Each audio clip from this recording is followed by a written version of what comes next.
ఎండి నాకు ఇచ్చిన టైం ఇంకా అరగంటే ఉంది. రేవత్ దగ్గర నుంచి జస్ట్ ఇన్ఫర్మేషన్ కూడా లేదు. వాళ్ళ నాన్నని డబ్బులు అడిగితే ఆయన ఏమన్నాడో కూడా మనకు తెలీదు. యువతలు నాకు పల్స్ రేట్ పెరిగిపోతుందిరా.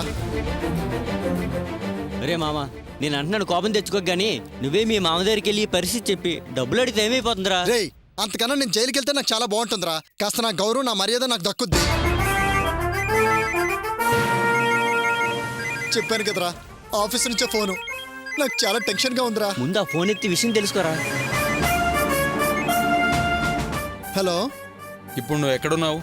సార్, మన ఆఫీస్కి దగ్గరలోనే ఉన్నాను సార్. వెంటనే బయలుదేరి వచ్చేసాయి. సార్ అది రమ్మంటున్నాను కదా, వెంటనే వచ్చేసాయి. సరే సార్. చా, ఏమన్నారా? వెంటనే ఆఫీస్కి రమ్మంటున్నాడు రా. ఒరే మామ, నువ్వు భయపడకుండా వెళ్ళరా. ఏదైనా ఉంటే మేం చూసుకుంటాం. వెళ్ళరా, ఏదైనా తూరుకుని వదిలేస్తావా? జాము నుంచి బయటికి తీసుకొస్తాం. సరేరా, కొంచెం ఆఫీస్ వరకు డ్రాప్ చేయరా. రే మామ, నాకు కొంచెం పని ఉంది, నువ్వు డ్రాప్ చేసిరా. రే, మా నాన్న ఇప్పుడే ఫోన్ చేశారు, వెంటనే వెళ్ళాలి. నువ్వు డ్రాప్ చేయరా. రే, ఈ ఎదసోదంతా ఆపి ఎవరొక డ్రాప్ చేయండి రా. సరేరా, నేనే డ్రాప్ చేస్తా. ఒరే మామ, ధైర్యంగా వెళ్ళు.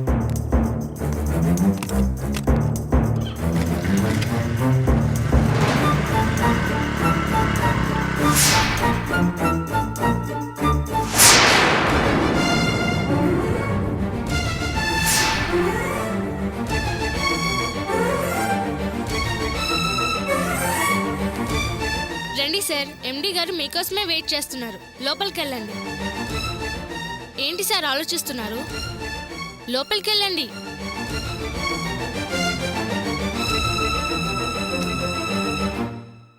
May I come in sir? Come in Vasu.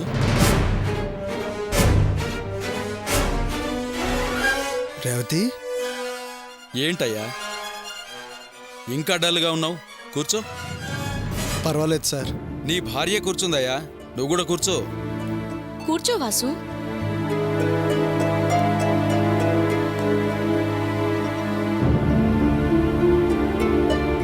చూడు వాసు, నీ భార్య 1 lakh చెక్ ఇచ్చింది.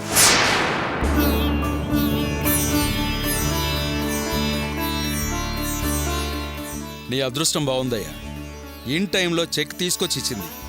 అదే గాని అరగంట ఆలస్యం అయితే మరో దారి ఉండేది కాదు. నేను డైరెక్ట్గా పోలీస్ స్టేషన్కి వెళ్ళుండేవాడిని, వాళ్ళు నీ కోసం వచ్చుండేవాళ్ళు. వాసు, నువ్వు ప్రాబ్లం గురించి ఆలోచించి భయపడకు, ధైర్యంగా ఉండు. ప్రాబ్లం సాల్వ్ అయిపోయింది కదా. చూడమ్మా, క్యాష్ ప్రాబ్లం సెటిల్ అయిపోయింది. కానీ అమ్మా, నాకు వాసు ఇలాంటి తప్పు చేశాడేంటి అనే బాధ, కోపం ఇంకా తగ్గలేదు. మంచివాడనుకున్నా కానీ ఆ గౌరవం మర్యాద పోగొట్టుకున్నాడు. నా నమ్మకాన్ని వమ్ము చేశాడు. సార్, నేనిలా అంటున్నానని మీరు మరో విధంగా అనుకోకండి. 3 నెలల నుంచి వాసు మీ ఆఫీస్లో పనిచేస్తున్నాడు. అతని వర్క్, సిన్సియారిటీ మీకు బాగా తెలుసుంటుంది. హార్డ్ వర్క్ గమనించే ఉంటారు. రాదు అని ఆల్మోస్ట్ మీరు వదిలేసిన అంత పెద్ద అమౌంట్ వసూలు చేసి ఇచ్చినవాడు మీరు మరో కంపెనీకి ఇవ్వాల్సిన చిన్న అమౌంట్ తీసుకుంటాడా? ఆ విషయం మీరు సరిగా ఆలోచించారా? ఆలోచించలేరా? రేవతి, నువ్వు ఆగు వాసు. నీకింకా ఇక్కడ ఉద్యోగం లేదని ఆయన నిర్భయంగా నిన్ను పనిలో నుంచి పీకేసిన తర్వాత ఇంకా ఎందుకు నువ్వు ఆయన చూసి భయపడాలి? ఆయన నిన్ను నమ్మనప్పుడు నువ్వు మర్యాద ఇవ్వాల్సిన పనేంటి? ఆయనే నిన్ను తప్పుడువాడిగా అనుకున్నాక గౌరవించాల్సిన అవసరం ఏంటి? చూడండి సార్, మేం తిరిగి మీకు డబ్బు ఇచ్చేసి ఉండొచ్చు. అలా అని వాసుని ఆ డబ్బు దొంగిలించాడని అనుకోవడం పొరపాటవుతుంది. మీ డబ్బు పోయింది, దానికి కారణం వాసు అయ్యాడు. ఆ కారణం చూపించి చట్ట ప్రకారం మీరింకా ముందుకు ప్రొసీడ్ అవ్వకూడదని ఈ చెక్ తీసుకొచ్చిచ్చాను. ఇప్పుడు ఫైనాన్షియల్గా మీకేం నష్టం లేదు, కానీ వాసు లాంటి సిన్సియర్ హార్డ్ వర్కర్ జెంటిల్ మ్యాన్ని మీరు లాస్ అవుతున్నారు. ఆలోచించుకోండి. రా వాసు, వెళ్దాం. వెళ్ళొస్తాం సార్.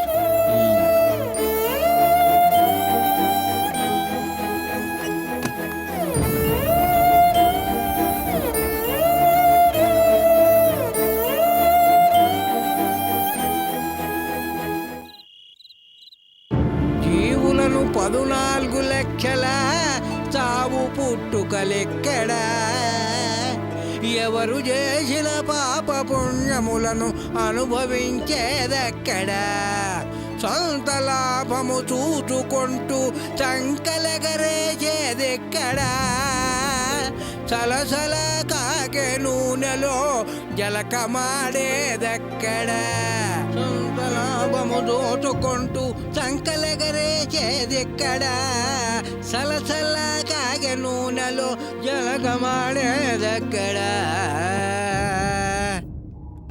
ఏంటో భాగ్యం కళ్ళు అరపకుండా వాకిటొంకే చూస్తున్నావు. ఎవరైనా అప్పుకొస్తున్నారా ఏమిటి? రెప్ప వాల్చకుండా తల తిప్పకుండా ఆరాటపడుతూ చూస్తున్నావు ఏంటి సంగతి? ఏమయ్యా నీకు వయసు పెరిగే కొద్దీ బుద్ధి పనిచేయటం మానేసిందయ్యా. ఇంత మధ్య వరపైతే ఎలాగయ్యా? వాసుకి ఆఫీసులో సమస్య వచ్చిందన్న సంగతి మర్చిపోయావా? ఆఫీసులో ఇలా జరిగిందని పోసుకొచ్చినట్టు చెప్పాను కదా. ఈ రోజు సాయంత్రం లోపు ₹1,00,000 ఆఫీసులో కట్టకపోతే వాళ్ళు పోలీస్ కంప్లైంట్ ఇస్తామని చెప్పారు కదా. అవన్నీ మర్చిపోయావా? ఏం మర్చిపోలేదే, అన్నీ గుర్తున్నాయి. అన్నీ గుర్తున్నాయంటే లల్లాయి పాటలు పాడుతున్నావు. ఫోన్ చేస్తే వాడు ఏ సమాధానం చెప్పట్లేదు. పొద్దుననగా వెళ్ళాడు, ఇంకా రాలేదు. నాకెందుకో భయం వేస్తుంది. మనసులో లేదు, కాళ్ళు చేతులు ఆడటం లేదు. ఏమయ్యో తుమ్మముద్ర అలా తిని కూర్చోకపోతే అలా వాళ్ళ ఆఫీస్ దాకా వెళ్ళరావచ్చుగా. ఏం జరిగిందో ఏంటో కాస్త తెలుస్తుంది. భాగ్యం, రేవతి అన్ని ఏర్పాట్లు నేను చేస్తానంది కదా, ఎందుకే నువ్వు భయపడి నన్ను భయపెడతావు? అన్నది నిజమేనయ్యా, కానీ అది డబ్బు ఏర్పాటు చేయగలిగిందో లేదో ఆ విషయం తెలియకనేగా నేను భయపడి చేస్తున్నాను. ఏం చేయాలో అర్థం కావట్లేదు. ఏమయ్యా కాస్తంత వెళ్ళరావయ్యా. అడుగో వాసు వచ్చేసాడు. ఏరా వాసు వచ్చావా? ఏరా ఒక ఫోన్ అన్నా చెయ్యొచ్చు కదరా. ఇప్పటిదాకా నువ్వు రాకపోయేసరికి నాకెంత భయం వేసిందో తెలుసా? డబ్బు కట్టేవో లేదో, రేవతి సర్దగలిగిందో లేదో, కట్టలేకపోతే పోలీసులు నేను ఎక్కడ తీసుకెళ్తారని చాలా కంగారు పడ్డానురా. ఇంతకీ ఆఫీసులో డబ్బులు కట్టావా? లేకపోతే మీ ఓనర్ గారు ఇంకో అవకాశం ఏదైనా ఇచ్చారా? లేదత్తయ్య, అవకాశం ఏమి ఇవ్వలేదు. మనమే డబ్బు కట్టేశాం. నిజమా రేవతి? ఇంకా ప్రాబ్లం ఏం లేదు. మీరేం భయపడకండి. పోలీసులు రారు, తీసుకెళ్లరు. సరేనా? విన్నావంటే భాగ్యం, నేను చెప్పలా రేవతి మాట అంటే మాట మీద నిలబడే మనిషే. అస్సలు నీకు నా మాట అంటేనే విశ్వాసం నమ్మకం లేదంటే? ఏవయ్యో రేవతి డబ్బు ఏర్పాటు చేయగలదన్న నమ్మకం ఓ పక్కున్నా, మరో పక్క వాళ్ళ నాన్న డబ్బు ఇస్తాడో లేదోనన్న అనుమానం కూడా ఉందయ్యా. ఏమ్మా మీ నాన్నకి ఈ విషయం అంతా చెప్పావా? నువ్వు చెప్పిన వెంటనే డబ్బు ఏర్పాటు చేశాడా? నిన్ను వీడిని ఏమీ అనలేదు కదా? అయినా ఎలా అనుకుంటారులేమ్మా, వాసుకి ఏదైనా ఇబ్బంది కలిగితే అది తన కూతురికే ఇబ్బంది అనుకుంటారు. ఏమ్మా అలాగే అనుకున్నారు కదా? నేను చెప్పేదంతా నిజమే కదా? అత్తయ్య, నేను ఆ డబ్బు మా నాన్న దగ్గర తీసుకురాలేదు.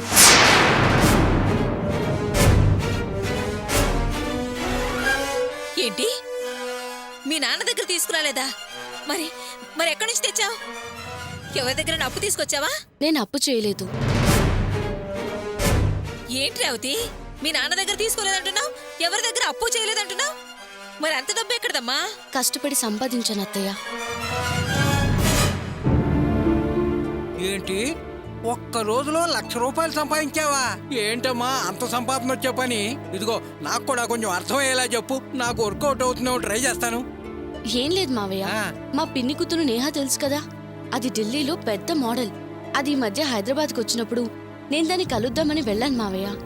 అప్పుడు నేను అది కలిసి సరదాగా ఒక ఫోటో దిగాం.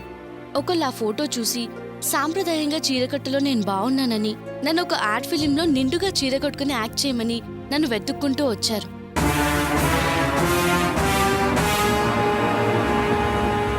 వాళ్ళు నన్ను వచ్చి అడిగిన సంగతి అత్తయ్య కూడా తెలుసు. వాసుతో మాట్లాడి నా నిర్ణయం చెప్తానని నేను వాళ్ళతో చెప్పాను. ఇప్పుడేమో వాసు కనుకోకుండా ప్రాబ్లం వచ్చింది. అందుకే ఆ యాడ్లో యాక్ట్ చేసి ₹1,00,000 తీసుకొని వాసు ప్రాబ్లం క్లియర్ చేశాను మావయ్య. ఏంటే, నేను వద్దు వద్దు అని ఎంత చెప్పినా నా మాట వినకుండా నటించొచ్చావన్నమాట. ఎందుకే నీకంత లెక్కలేంతాను? మిమ్మల్ని లెక్క చేయకూడదని నేను అలా చేయలేదత్తయ్య. ఇప్పుడు వాసు ఉన్న పరిస్థితుల్లో తనని రక్షించుకోవడానికి నాకు మరో దారి కనపడలేదు.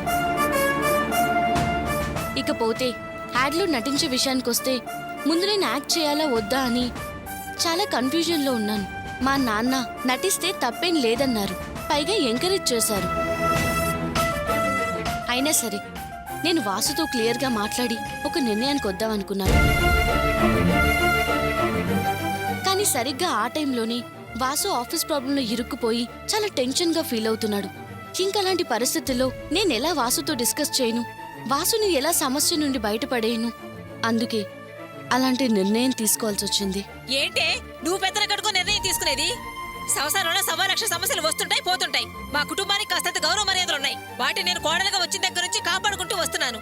కానీ ఈ రోజు ఈ ఇంటికి కోడలుగా వచ్చే దానివి మా పరువు మర్యాదలని మంట కలిపి ముఖాన రంగేసుకుని తైతక్కలాడొస్తున్నావన్నమాట. ఇక మేము నలుగురిలో తలెత్తుకుని తిరగలమా? మీ కోడలికి ఏం తక్కువైందని ఇలాంటి వేషాలు వేయిస్తున్నారని నలుగురు నన్ను అడిగితే నేనే సమాధానం చెప్పాలి? చూసావా వాసు, చూసావా? నీ పెళ్ళం చేసి వచ్చిన ఘనకార్యం 1,00,000 రూపాయల కోసం నటించడానికి వెళ్ళొచ్చిందంట. ఆ బొమ్మ బయటికి రాగానే జనం మన గురించి దీని గురించి ఎంత చెడ్డగా చెప్పుకుంటారో. ఆ బొమ్మల మీద మన మొహాల మీద ఉమ్మేస్తారా? వాళ్ళు రావడం, ఈవిడ గారు ఆలోచించడం నీతో చెబుదామనుకుంటే నా మీద కోపం ప్రదర్శించింది. ఈ రోజు నీకు డబ్బు అవసరం అన్న వంక చూపించి తను అనుకున్న పని చేసేసి వచ్చిందిరా. ఏంటి వాసు, నేను ఎలాంటి పరిస్థితుల్లో అలా చేయాల్సి వచ్చిందో మీకు అర్థం కావట్లేదా? నేను నటించడం, ప్రపంచంలో ఎవరు చేయలేని తప్పు చేసినట్టు అత్తయ్య ఎలా పడితే అలా మాట్లాడుతుంటే నువ్వేం మాట్లాడకుండా సైలెంట్గా ఉంటే ఎవరికి సపోర్ట్ చేసినట్టు? నేనేం అర్థం చేసుకోవాలి? నేనేమంటాను నువ్వు ఊహిస్తున్నావు? రేవతి, నువ్వు తీసుకున్న డెసిషన్ కరెక్ట్ స్టెప్పే వేసావు అంటావనుకుంటున్నాను. Excellent Revathi, excellent, you are genius. నేను అలాగే అంటానని సూపర్గా ఊహించావు. నువ్వింత తెలివితేటలున్నదానమని నేను ఎప్పుడు అనుకోలే. నిజమా వాసు? అవును రేవతి, నేను నీ వెంటపడి తిరిగేటప్పుడు నువ్వు లోకం తెలియని పాపాయిలా అనిపించావు. మొండితనం ఉన్నదానివి అనుకున్నాను. నీతో పరిచయం అయ్యి మనం ప్రేమికులయ్యాక అమాయకురాలు అనిపించావు. మనం మీ వాళ్ళని మా వాళ్ళని కాదని దూరంగా పారిపోయి పెళ్లి చేసుకున్నప్పుడు పర్వాలేదు, కాస్త ధైర్యం ఉన్న అమ్మాయివే అనుకున్నాను. ఆ తర్వాత మీ నాన్న మన బతుకు తెరువు కోసం నేను ఏ పని చేసినా ఆయన అడ్డు తగులుతుంటే మనం వెనకాడాల్సిన పనే లేదు, మనం ఏంటో గెలిచి చూపిద్దామంటూ మీ నాన్న మీద పందెం కాసి వచ్చినప్పుడు ఆత్మస్థైర్యం తెగింపు ఉన్న అమ్మాయివని చాలా గర్వపడ్డాను. కానీ ఈరోజు నువ్వు యాక్ట్ చేయడానికి వెళ్లే ముందు నన్ను అడిగితే నేను ఎక్కడ నో అంటానేమోనని నువ్వు తీసేసుకున్న నిర్ణయానికి నా ప్రాబ్లం కూడా చూపించి నాకు తెలియకుండా యాక్ట్ చేసి వచ్చావు. ఇప్పుడు అర్థమైందా నీ శక్తి సామర్థ్యాలు తెలివితేటలు? అంటే నువ్వు ఫైనల్గా అనేదేంటి? నేను మోడలింగ్ చేయడం నీకు నచ్చలేదు అంతేనా? అరే, నాతో కనీసం ఒక్క మాట కూడా చెప్పకుండా నిర్ణయం తీసేసుకొని నువ్వు చేయాలనుకున్న పని మనసులో అనుకుని చేసొచ్చావే, అది నచ్చలేదంటున్నా. నేను పెద్దగా సంపాదించే స్థితిలో లేకపోవచ్చు, కానీ 1,00,000 రూపాయలు సంపాదించడం కోసమని కట్టుకున్న వాడికి ఒక్క మాటైనా చెప్పాలని నీకు ఆలోచన రాలేదు చూడు, అది అసలు నచ్చట్లేదు. వాసు, నేను పోలీసులు ఎక్కడ తీసుకెళ్తారన్న భయం వల్ల ఇలాంటి నిర్ణయం తీసుకోవాల్సి వచ్చిందని చెప్తున్నాను కదా. నేను కూడా అదేగా అనేది, నువ్వు అనుకున్నది ఏదైనా సాధించగల సమర్థరాలివి అని. ఏరా వాసు, ఇప్పుడు రేవతి ఏం తప్పు చేసిందని రా అలా మాట్లాడుతున్నావు? అయినా ఎందుకు చేయాల్సి వచ్చిందో అంత క్లియర్గా చెప్పినప్పుడు ఎందుకురా వెటకార మాటలో నువ్వు కాసేపు ఆగుతావా? అసలు మాట్లాడే అర్హత నీకేముందయ్యా? ఈ కుటుంబం గురించి నీకేం తెలిసి మాట్లాడుతున్నావు? ఓహో, అంటే బోర్డర్లో బిఎస్ఎఫ్ జవాన్లో తుపాకీ పట్టుకుని వాయిట్లో నిలబడి ఈ కుటుంబ గౌరవం కాపాడాలి అంటావు అంతేనా? పోవే పెద్ద చెప్పొచ్చావు. ఏమే, కోడలుగా కాపురం చేయటానికి ఇంటికొచ్చిన అమ్మాయిని మెడబెట్టి బయటికి ఎంటిన దానివి నువ్వు నాకు గౌరవ మర్యాదల గురించి చెప్పేదానివే. ఎల్లవే, గురువింద కింద మాటలు నా దగ్గర మాట్లాడుకో. ఈ రంగయ్య తాగుపోతాడే గాని ఈ కుటుంబ గౌరవ మర్యాదలు గంగలో కలిపేవాడని ఎవరు అనరే. ఇదిగో నేను ఎక్కడా కనిపిస్తే అందరూ ఏం రంగన్న అని గౌరవంగా పలకరిస్తారు. నువ్వేనే రామయ్యో రావయ్యో పోవయ్యో అని అగౌరవంగా పలకరిస్తావు. అయినా తల్లి కొడుకులు తెగ నీలుగుతున్నారు. రేవతి నటించింది అంతేగా, తప్పేంటే? చూడండి, ఇప్పుడే గనక రేవతి నటించి ఆ డబ్బులు తీసుకొచ్చి కట్టకపోతే నీ కొడుకు అదే మన సారు వారు జైల్లో చారు తాగుతూ ఓసలు లెక్క పెడుతూ ఉండేవాడు. అప్పుడు నువ్వు అన్న గౌరవం ఏమయ్యేదే? 1,00,000 రూపాయలు దొంగతనం చేశాడని పేపర్లో వేసేవాళ్ళు, పోస్టర్లు అతికిచ్చేవాళ్ళు. ఇదిగో అప్పుడు చుట్టుపక్కల అందరూ ఏం భాగ్యం అక్క, నీ కొడుకు ఆఫీసులో 1,00,000 రూపాయలు దొబ్బాడంటగా అని అనేవాళ్లే. అప్పటితో సరిపోయేదే? చెప్పుకోవటానికే గొప్ప ఇంటి కోళ్ళ గాని మొగుడు జైల్లో ఉంటే ఏం చేసింది అని నువ్వు అనవు. అరే చీపురు దగ్గర నుంచి చింతపండు వరకు చీరలు, నగలు, సబ్బులు అన్నీ టీవీలో యాడ్స్ చూసే కదా నువ్వు ఆహా ఓహో అంటూ వెళ్ళి కొనుక్కొస్తున్నావు. కానీ కోడలు నటిస్తే తప్పేంటే? ఈరోజు రేపు అది తప్పు కాదే, గొప్ప తెలుసా? ఏమే యాడ్స్లో యాక్ట్ చేయమని నిన్ను నన్ను ఎవరన్నా పిలుస్తారంటే మోడలింగ్ చేయటం అంటే గొప్ప కార్పొరేట్ సంస్థలో పనిచేసినట్టేనే. దానికో వాల్యూ ఉంది, ఓ మర్యాద ఉంది. యాడ్లో యాక్ట్ చేసిన అమ్మాయి రోడ్డు మీద కనపడిస్తే అంటూ పళ్ళు గిలిస్తూ పలకరిస్తావుగా, మరి కోడలు నడిస్తే ఎందుకే పళ్ళు పటపట కొరుకుతావు? యారా మీ అమ్మ అంటే వేలు ముద్ర అదేదో అంటుంది, కానీ చదువుకున్నాడువి నువ్వు అలా మాట్లాడితే ఎలారా? నానా నువ్వు కాస్త నోరు మూసుకుంటావా? ఇది నాకు రేవతికి సంబంధించిన విషయం. ఏం మాట్లాడాలో ఏం మాట్లాడకూడదో ఎలాంటి నిర్ణయం తీసుకోవాలో నాకు బాగా తెలుసు. నువ్వు నీ పని ఏమైనా ఉంటే బయటికి వెళ్ళి చూసుకుంటే మంచిది. చూడు రేవతి, నువ్వు యాడ్లో నటించడం నాకు అస్సలు నచ్చలేదు. పైగా నా గౌరవం కాపాడాను అంటున్నావు. దానికన్నా నేను జైలుకి వెళ్ళి సంతోషపడేవాడిని.